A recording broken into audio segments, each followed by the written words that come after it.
फतेहपुर में triple murder case का मामला। मृतक किसान नेता के घर पहुंचे राकेश टिकैत। परिजनों से मुलाकात, हर संभव मदद का आश्वासन दिया। 3 लोगों की गोली मारकर की गई थी हत्या। पुलिस ने 6 आरोपियों को गिरफ्तार कर भेजा जेल। सर, आपने पीड़ित परिवार से क्या आश्वासन दिया, क्या उनका कहना था? देखो, उनका तो वे तो कहने की कोई हालात में है नहीं। जी जी। जिनके घर से 3 जवान मौत हो गई हो, मर्डर हो गया हो, वो तो कोई कहने की हालात में है नहीं।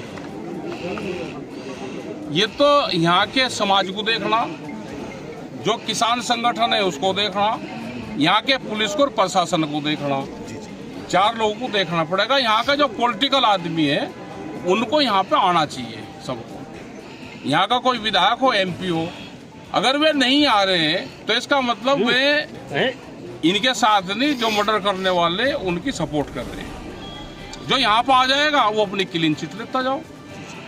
सबको आना चाहिए यहाँ पे, इनकी आर्थिक मदद भी करनी चाहिए। किसान संगठन भी इनकी आर्थिक मदद भी करेगा। प्रशासन से भी ये है कि अब कल से इनकी चिट्ठी लिखत पढ़त शुरू होगी। अब छुट्टी है 2 दिन बाद में। अधिकारियों से बातचीत हुई भी है हमारी लखनऊ भी, उन्होंने आश्वासन दिया कि जो कमी है उसको पूरा करेंगे। सिक्योरिटी पर्पज से बात होगी। कोई आरोप भी लगाया? कोई आरोप क्या लगाना? आरोप तो मर्डर हुई नहीं। आरोप तो कल आपके आए दिन थानेदार और हल्का इंचार्ज को निलंबित किया गया। ये तत्कालिक घटना से शायद उनका लेना देना न रहा हो, लेकिन पूर्व के कई थानेदार उनको लगातार संरक्षण देते रहे। उनके वीडियो हैं।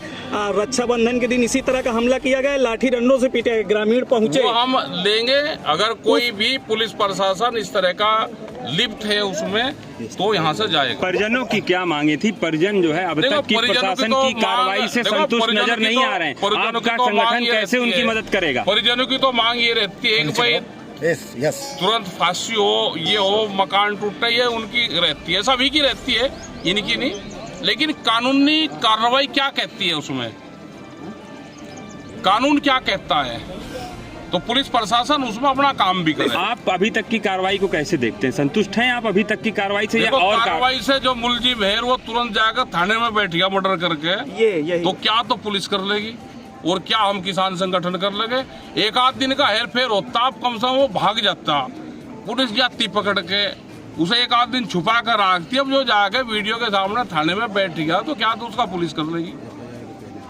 FIR से पहले ही मर्डर कर जाकर थाने में बैठ गया, CCTV कैमरे के सामने। इसका मतलब उसको किसी का संरक्षण? बिल्कुल संरक्षण होगा। इसकी जांच होनी चाहिए, सब जांच इसकी पुलिस प्रशासन इसकी करे। क्या पॉलिटिकल इंटरफेरेंस भी है इसमें? भाई कुछ नहीं पता, हमें ज्यादा यहाँ के बारे में पता नहीं, लेकिन हो सकता है कि जो लोग यहाँ पर नहीं आ रहे तो इसका मतलब ये है कि मुलजिमों के साथ। आप कुछ राजनीतिक सवाल कर ले।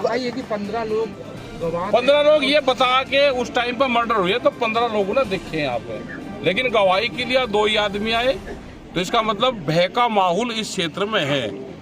उनकी सुरक्षा की गारंटी देना चाहिए। जैसे लखीमपुर खीरी कांड में करीब 70-82 गवाह हैं और सबको सिक्योरिटी दे रखी है, तो यहाँ पे भी गवाहों को सिक्योरिटी जिम्मेदारी, इनके घर की जिम्मेदारी, इनकी आर्थिक मदद, इनकी नौकरी, बच्चों को कहीं बाहर भेजना, क्योंकि 2-2 साल के 5-5 साल के बालक हैं, 2 इनके घर में बच्चे, उनका भी कुछ हो सकता है।